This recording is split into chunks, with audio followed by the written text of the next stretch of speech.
እንዴት አላችሁ የተከበራችሁ ተመልካቾች? ቀን ከሌት ጀምሯል። ታጠቅ ነጋሽ አብሬያችሁ ቆይታ አደርጋለሁ።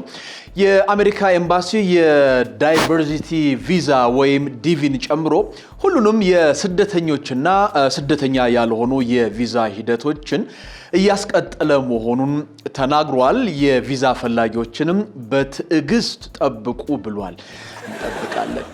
እኛ ሀበሾች አሜሪካ አንቺን በትዕግስት ካልጠበቅን ማንን እንጠብቃለን? በነገራችን ላይ ሀበሻ እኮ ዲቪ ሞልቶ የውጭ ፕሮሰስ ላይ ነኝ የሚል እኮ ድንቅ ህዝብ ነው። ይሄንን ተስፋውን መንጠቅማ በእውነት ተገቢ አይደለም፣ ጭካኔ ነው በእውነት። አዎ በነገራችን ላይ በዚህም ደስታቸውን የገለጹት ግለሰቦች መካከል ከቀናት በፊት ለራሻ እንዘምታለን ብለው ራሻ ኤምባሲ የተሰለፉ ሰዎችም ይገኙበታል ተብሏል። ሰላም ታት እንዴት ናችሁ? በተመሳሳይ ሰዓት ራሻ ኤምባሲም አሜሪካ ኤምባሲም መሰለፍ ግን አይከብድም? በነገራችን ላይ ጾታ፣ እድሜና ስምህ ምንም የማይጠቅሙ ቦታ ቢኖር ዲቪ ላይ ነው። ይሄ ነገር እኛም መስሪያ ቤቶች ብንተገብረው ባይ ነኝ። እኔ የሚቆጨኝ እንደዛ ተናግረናት አሁን ዲቪ ስንሞላ ከባድ ቢሆንም አሜሪካም በእኛ አልጨከነችብንም። ዲቪ ሲነሳ በነገራችን ላይ አንድ የማይቀር ነገር ቢኖር ሰው ላይ የምታየው ተስፈኝነት ነው። ልክ ደግሞ ዲቪ ውጤቱ ከታየ በኋላ በየታክሲው በየመስሪያ ቤቱና በኢንተርኔት ቤት የምታየው የሰው ግንፍልተኝነት በእጥፍ ይጨምራል። በቃ ጸብ ለማንሳት ሰበብ እኮ ነው የሚፈልጉት። የቱርክ ፕሬዝዳንት ረሲብ ጣይብ ኤርዶዋን ደግሞ ታሪክ እወቅ ካልሆነ ተማር ሲሉ የአሜሪካ ፕሬዝዳንትን ወቅሰዋቸዋል። የትኛው የግል ኮሌጅ ነው ግን ጆ ባይደን የተማረው? በእርግጥ ታሪክ ብቻ ሳይሆን ፖለቲክስን፣ ሊደርሺፕንና አካባቢ ሳይንስን መማር ይኖርበታል። በ80 ምናምን ዓመቱ ቆይ እንደው የት ሄዶ ይማር ግን እንደው ኤርዶዋን? ኧረ ተው። ለነገሩ ለትምህርት እኮ ረፈዳ ይባላል። የአሜሪካው ፍርድ ቤት ደግሞ ዶናልድ ትራምፕ የታክስ ሰነዶችን አላቀረበም በሚል ቅጣት ያስተላለፍባቸዋል ተብሏል። የአሜሪካ የቀድሞ ፕሬዝዳንት ዶናልድ ትራምፕ የታክስ ሰነዶች እስከሚያቀርቡም ድረስ በየቀኑ $10,000 የገንዘብ ቅጣት ይቀጣሉ ነው የተባለው። አይ ጎበዝ፣ ለዶናልድ ትራምፕ እኮ ቅጣት የአስቤዛው ክፍል ነው። ስለዚህ ምን ይደንቀዋል እሱ? አዎ የአሜሪካ መንግስትን በነገራችን ላይ እንደ ሀገራችን የትራፊክ ፖሊስ ጽህፈት ቤት እኮ በዶናልድ ትራምፕ ቅጣቶች በጀት የመደበ ይመስላል። አንዲት እናት ደግሞ ልጇ ላይ ባሳየችው ቁጣና ቪዲዮ ጌም እንዳይጫወት በመከልከሏ ምክንያት ለ1 ዓመት ሙሉ ምንም ቃል ሳያናግራት እንደቆየ ተናግራለች። እናት እንደው ልፊ ቢሏት እኮ ነው እሱ ዝም እንዳለ እኮ ሌላ ልጅ ብታደርስ ትችል ነበር እኮ 1 ዓመት ሙሉ። አዎ እንዴ! እዚህ ቢሆን ግን ወይ ጨዋ ልጅ ነው አይናገርም እየተባለ በጎረቤት ይሞካሻል፣ ወይ ደግሞ ከምር ልሳኑ ይዘጋል። ይሄ ነው እድሉ። ግን ይሄ ልጅ ማውራት ሲጀምር እንደው እንደዚህ ልጅ እንዳይሆን ግን ያሳስበኛል። ወይ ልዩነት! አፍሪካ ውስጥ እኮ ወላጅ ነው ለ1 ዓመት የንግግር የምግብና በሰላም የማደር ማዕቀብ ይመጣል መብት ያለው። ይህችን አይነት ቅብጠት ያሳዩ የአፍሪካ ታዳጊዎች ቢገኙ ግን በርበሬ እያጠኑ ነበር መቀጣጫ የሚያደርጓቸው። በእርግጥ የአፍሪካውያን ወላጆች ጭካኔ ቢከፋም የነጮቹ ልጅ ማሞላቀቅ ደግሞ ቅጣጣ። ይሄ ልጅ ግን በዚሁ ከቀጠለ ታዲያ እናቱን ከቤት እንዳያስወጣት ያስፈራል። ለዚህ እኮ ነው መጽሐፍ ቅዱስ ላይ ልጅህን ቅጣ እረፍትንም ይሰጣል ለነፍስም ተድላን ይሰጣታል የተባለው። ስለዚህ እህታችን ከመቅጣት ውጪ አማራጭ የለሽምና በደንብ እስኪ ሰማሽ ድረስ በቁንጥጫ ሳይቀር ቅጪ እንላለን። የኒካራጓዋ ዜጎች ደግሞ የአሜሪካን ድንበር አካባቢ የሚገኘውን ወንዝ ለማቋረጥ በማለት የዋና ትምህርትን እየወሰዱ ይገኛል። በዋና ዶናልድ ትራምፕ እንዳይሰማችሁ ሻርክ ነው የሚቀበላችሁ ጎበዝ። ምናልባት አንዱ እንኳን እንደው ዋና ትምህርቱን በሚገባ ከተማረ አይቀር እንደው ተወዳድሮ የሀገሩን ስም ቢያስጠራ እንደው ምን አለበት? ታዲያ እነዚህ ሰዎች እግረ መንገዳቸውንም የሽቦ አጥር መሽለክና የኮንክሪት ግንብ መዝለል ለመማር አንቱ የተባሉ ሌቦችን ቀጥረው ሌክቸር እየሰጣቸው መሆን አለበት። በዚህ መንገድ አልፈው አሜሪካ ሲገቡ ታዲያ የሚሰሯቸው ስራዎች ልክ እንደገቡበት መንገድ መሽሎክሎክ የሚበዛበት መሆኑ ግን ይገርማል። ለነገሩ አሜሪካ ለመግባት የውርስ ቤት ሽጦ ከወንድሞቹ ተቆራርጦ ከጋዳፊ ልጆች አምልጦ ወደ አሜሪካ ሲቃረብ ድንበር ላይ ወንዝ ቢያጋጥመው እንደ ኢየሱስ በውሃ ላይ ካልተራመድኩ ብሎ ጓደኞቹን የሚያስቸግር አበሻስ ይጠፋል። ዳሽን ባንክ ደግሞ ደንበኞች ማንኛውንም ዕቃ በዱቤ ለመሸመት የሚችሉበትን ዱቤ ፔ የተሰኘ አገልግሎት አስጀምሯል። ባንኩ ሰዎች የሚፈልጉትን ዕቃ ለመግዛት ብር ቢያጥራቸውም እንኳን በዱቤ መግዛት የሚችሉበትን አገልግሎት በዛሬው ዕለት ነው በይፋ ማስጀመሩን ባወጣው መግለጫ ያስታወቀው። ይሄ ማለት እኮ የኑሮ ውድነት ጠፋ እንደተባለ ዜና ነው። አዎ ገና አገልግሎቱ እንደተጀመረ ይኸው ሰልፉ በከባዱ እየተስተዋለ ነው ተብሏል። የሚያሳስበው ግን የተበደረ ሰው በዳሽን ባንክ በር እየተደበቀ ሲሽሎኮሎክ መታሰባቸው። መቼም በሲሙ 15 ብር ተበድሮ ለ15 ብር ብሎ ሲሙን የሚጥል ህዝብ ግን ይሄንን አጋጣሚ ሲያገኝ ምን ሊያደርግ እንደሚችል ግን ገብቷችኋል? አዎ ቡኩን ነው የሚያቃጥለው። የማተቃጥሎ ይቀራል አሉ ሰዎች። አሁንማ በቃ እንደውም ሚስቱን ለመጋበዝ የሚፈራ ወንድ አይኖርም። እስከ ጥግ ነው የሚጋብዘው። የታባቱ አሰና። አዎ በእንግሊዟ ፕሊማውዝ ግዛት ደግሞ የምትኖር ኬኔዲ ማርክ የተባለች ሰርገኛ 13 የሰርግ ቀን መመሪያዎች በላይ ያወጣቻቸው ዝርዝር ውስጥ ነጭ መልበስን፣ ልጆችን መያዝና ከሙሽሮች ቀድሞ መደነስን የሚከለክሉ ህጎችን አካታለች። በጣም ደፋር ናት። ከዚህ ሁሉ ለምን ታዲያ ብቻሽን አትሰረጊም እናቴ? እቺ ግን የሀገር ውስጥ እግር ኳስ ቡድን አስጨፋሪ ሳትሆን አትቀርም በእውነት። ያውልሽ እዚህ ቢሆን እንደዚህ ያልሽው አንድ አቧራው ጨሰ ብሎ የሚጨፍር ሰው አይኖርም ነበር። አዎ እንዴ ቀጥለሽ ደግሞ እኮ አንቺ አታፍሪም። በራሳችሁ ብሉቱዝ ጨፍሩ ምቲ ነው የሚመስለኝ። አንጨፍርም አንመጣም። ማንቺም ብሎ ሰርገኛ አምባገነን ሰርግ ማለት ይሄ ነው። እኔን የሚያሳዝነኝ ባልየው እዚህ ውስጥ ምንም መብት እንደሌለው ስመለከት ነው። ለቀሪው ህይወትህ እንኳን በሰላም ተሸጋገርክ። ይህ የሚያሳየው ወንድ ልጅ ጾታዊ ትንኮሳ የሚደርስበት ቦታ ቢኖር ሰርግ ላይ መሆኑን ነው። እኔን ያልገባኝ ነገር ተጋብዞ የሚመጣ ሰው የሚለብሰውን ልብስ መምረጥ አለመቻሉ ነው። አንድ የክት ልብስ ያለውስ ለአንድ ብፌ ተብሎ እንደዚህ ነፃነት ማጣት ግን አልተዋጠልኝም። ባይበላ ቢቀርስ? በዚህ አይነት እኮ ሚዜዎቹ ባርነት አገዛዝ ውስጥ ናቸው ማለት ነው። ስለዚህ ቢታሰብበት ባይ ነኝ። በነገራችን ላይ እኔ ሳልጨፍር አንድ ሰው እንዳይጨፍር ማለቷ የሚያሳየው በራሷ ጭፈራ ምን ያህል እንደምትተማመን ነው። ጥሩ ስትራቴጂ ነው። ማንም ያንቺን ተንደር ሊሰርቅብሽ አይገባም። የሌበር ፓርቲ አባልና ምክትል መሪ የሆነችው አንጄላ ራይነር የዩናይትድ ኪንግደም ጠቅላይ ሚኒስትር የሆኑትን ቦሪስ ጆንሰንን በእግሮቿ ለማማለል ሞክራለች የሚል ዜና መውጣቱን ተከትሎ ጉዳዩ በሰፊው መነጋገሪያ ሆኗል።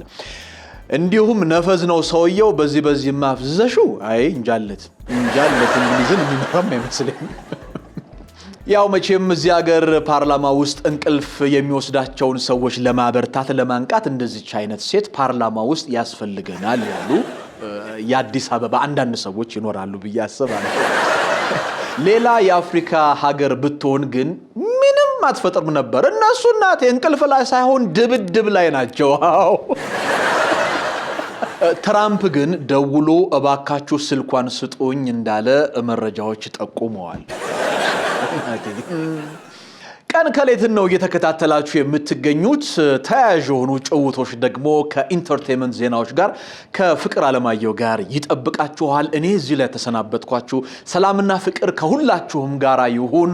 ቻው።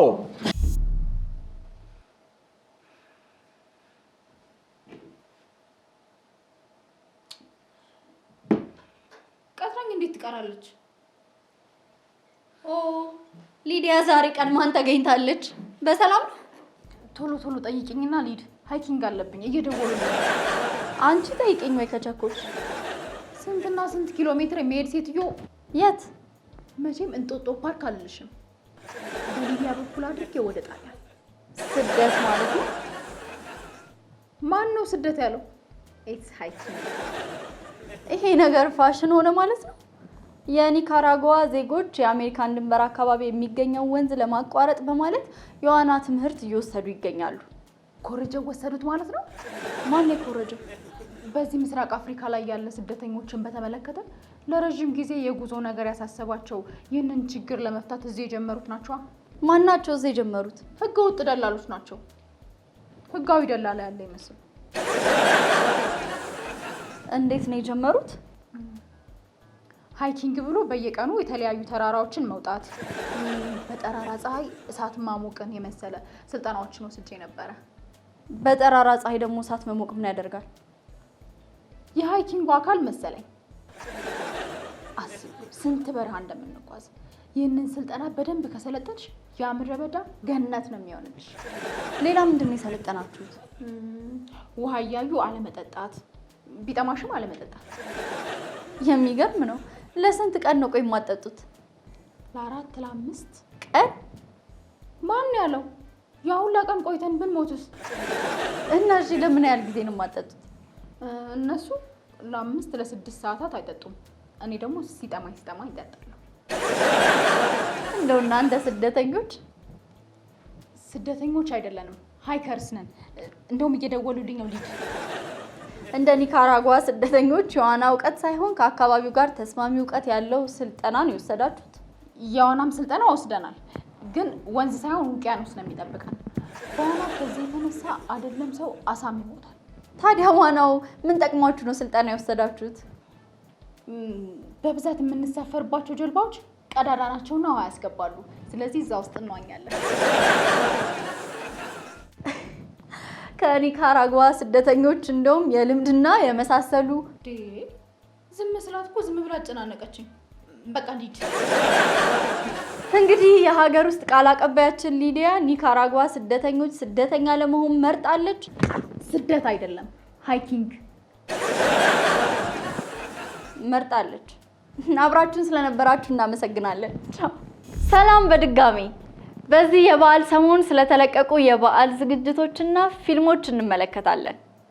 በመጀመሪያ አርቲስቶቻችን በዚህ በዓል እንጨት እየተሸከማችሁ ስፖርት እየሰራችሁና በግ እየገፋችሁ በዓሉን ስላላበላሻችሁብን ከልብ እናመሰግናለን።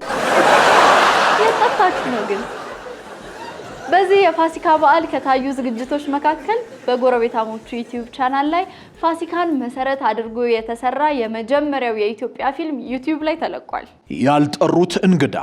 በዚህ ፋሲካ በዕለተ ትንሣኤ አንድ ቤተሰብ ለመፈሰክ ተዘጋጅቷል።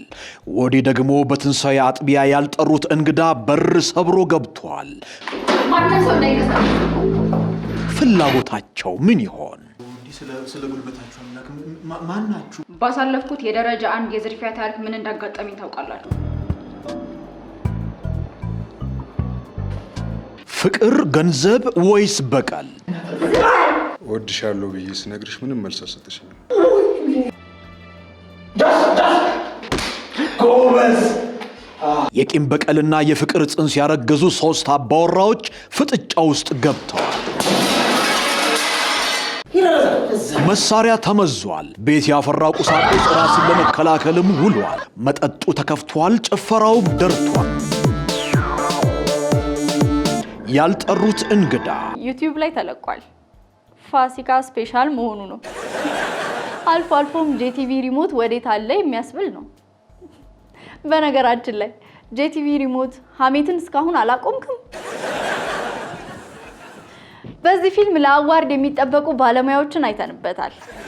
ካሜራማኑ ሳይቀር በተዋናያን ዘርፍ አዋርዱን እንዳይበላ ፍርሃት አለኝ። ፊልሙ አዳዲስ ተዋናያኖች ተሳትፈውበታል፣ የሳውንድ ቡምንም ጨምሮ ማለቴ ነው። እዚህ ፊልም ላይ ጥሩ ጎኑን ማግኘት በጣም ከባድ ነበር፣ ግን ፕሮዲውሰሩ ቤቴን ሸጬ ነው ብሎ አላስጨነቀንም። ስለዚህ ፊልሙን ስታዩ ለማንም ሳትሳቀቁ መሆኑን ተመራጭ ያደርገዋል። እዚህ ፊልም ላይ ከፍተኛ ወጪ ሊያስወጣ የሚችለው ነገር ቢኖር ዶሮ ወጡ ብቻ ነው። ቀላል ወጪ እንዳልሆነ አውቃለሁ። ቤት ባያሸጥ ይገርማችኋል። እንደውም ከፊልሙ ይልቅ ምግቡን መስራቱ የበለጠ ጊዜ ሳይፈጅ አይቀርም ነው። ሀሳብ እስከ መጠናቀቂያው ድረስ 1 ሳምንትን ብቻ ነው የፈጀው። በዚህም ምክንያት ፊልሙ እንዳይሰረቅ ክፍተትን አሳጥቶታል። የፊልሙ ርዕስ ያልጠሩት እንግዳ ሲሆን አስቡት፣ በዚህ ኑሮ ላይ ያልጠራኸው እንግዳ ሲመጣብህ ማሰብ በራሱ እኮ ከባድ ነው። ካስታ ለመደረግ ብዙ ያስወራል። እንለፈው። ለበዓል ዕለት የአንጋፋዋ አርቲስት ዘነበሰን ህልፈት በመስማታችን አዝነናል። ነፍስ ይማር ብለናል። ሌላው ደግሞ በፋሲካ ምሽት ደግሞ ሚኳን አዲስ የሙዚቃ ክሊፕ ለቋል። በበዓል ምሽት መለቀቁ ሚኳን በጋቢና በጭራ ለጠበቃችሁት መጽናናትን እንመኛለን። እንደዛ ከሆነ የምትፈልጉት ካስማሰን ስሙ። እስካሁን ግን የራስህን ዘፈን ታወጣለህ ብለን ገምተን ነበር። ቲክቶክ ላይ የድሮ ዘፈኖችን መፈለግ ይብቃ። ለማንኛውም እናመሰግናለን። ሚኳን ወደነዋል። ቻው። የአሜሪካ ኤምባሲ የዳይቨርሲቲ ቪዛ ወይም ዲቪን ጨምሮ እያስቀጠለ መሆኑን ተናግሯል። ጉድ ባይ ኒውዮርክ፣ ጉድ ባይ ቴክሳስ፣ ዋሽንግተን መጣንልሽ። ምንድነው? ምን ታገኘ? በቃሽን ሰብስቢ የምንሄድበት ቦታ ነው። የት ልንሄድ ነው? አሁን ይህን ቤት ለማን ነው አደራ ሰጥተን የምንሄደው? በዚህ ጊዜ ማን የሚታመን ሰው አለ? ቆይ የት ልንሄድ ነው? አትናገርም እንዴ? እንደውም ለሰው አደራ ሰጥተን ከምንሄድ ሸጠነው ብንሄድ ይሻላል። እንደውም የፕሮሰሱን ወጪ ሸፍንልናል። አንቺን ብትሆኚ ነገውኑ መስሪያ ቤት ልጅ መልቀቅ ያስገቢ። ኦ የምንሄድበትን ሳትነግረኝ ከዚች ቤት እግሬን ንቅንቅ አላደርግም። የምንሄደውማ የገነት ታናሽት ጋር ነዋ። ማናት ደግሞ የገነት ታናሽት? እንዴ አሜሪካ ናታ። ሌላ ማን ትሆናለች? አሜሪካ እንዴ? ዲቪ ደረሰ እንዴ? ገና ልሞላ። ምን? ያው መድረሱ አይቀርም፣ ይደርሰናል። ዋናው የአሜሪካ መንግስት የዲቪ ሎተሪ ያስቀጥላለሁ ማለቱ ነው። ድሮም ምን ነኝ እንጂ አንተን ማመኔ። ያኔም ሎተሪ ደርሰኝና አከፍላለሁ ብለህ ጎትጉታ ከአባቴ ብር አስበደርከኝና ይኸው ቆራረጥከኝ። ያ እኮ ባልደረባዬ እኮ ነው መዳፌን አንብቦ እድሌን አይቶ ሎተሪ ቁረጥ ያለኝ። እና ታዲያ የታለ የደረሰ? እሱ እኮ ሎተሪ ቁረጥ ነው እንጂ አለኝ እኮ ይደርሳል አላለኝ። የዲቪውን ግን የስሜን ያህል እርግጠኛ ስለሆንኩኝ መስሪያ ቤት ራሱ መልቀቂያ አስገብቼ ነው የመጣሁት። ምን? ወይኔ በጣም ጥሩ። እንደውም የቤት ሰራተኛ ከምቀጥር አንተ ቤት ስለምትውል የቤቱን ስራ እንዳለ አንተ ትሰራለህ። ከኃላፊነት ስራ ወርጄ የቤት ስራ? ያስ እንደውም አንተ እድለኛ ነህ። ስራ ገና ከመልቀቅን ነው ስራ ያገኘው። አሁን ስመጣ ቤቱ ተጸድቶ ምግብ ሰርተህ ትጠብቀኛለህ። ከዛ ደግሞ እግሬን ታጥበኛለህ። እንዳትረሳ። ተነስ። ጭራሽ እንዴ ሞሮያ በይ። ግን እኮ አሜሪካ ሲሄድ ምናልባት ጽዳት ልሰራ ስለምችል አሁን መለማመድ አለብን። ዳይ ወደ ስራ እንግዲህ።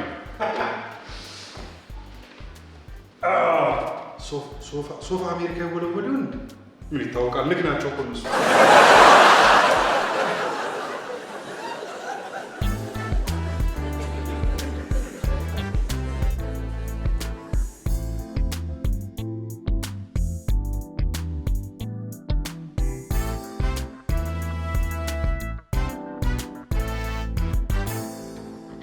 ትንሽ ፈታ እንዳደረጋችሁ ተስፋ አደርጋለሁ። ቀጣይ ስራችን ቶሎ ይደርሶ ዘንድ ይህንን ቪዲዮ ላይክ ማድረግ እንዳትረሱ። ለቀጣይ ስራ መሻሻል ያሉትን ገንቢ ትችት ይጻፉልን።